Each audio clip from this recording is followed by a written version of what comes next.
لبيك اللهم لبيك لبيك لا حج إلا بتصريح.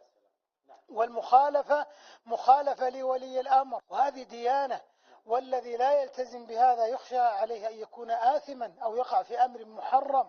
وإن أراد الحج فيجب عليه أن يأتي بشروطه، ومنها وجود التصريح. ولهذا أفتى هيئة كبار العلماء والمجامع الفقهية ورئاسة الشؤون الدينية بالتأكيد على أهمية التزام الحاج بالتصريح لمصلحتك أيها الحاج.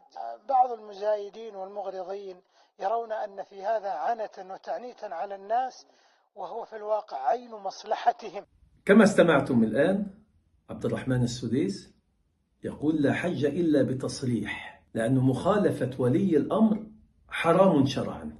أنا بقى أرجو من الشيخ السديس يجيب لي دليل على الكلام ده، دليل من كتاب، من سنة، من اجتهاد العلماء، دليل علمي يبين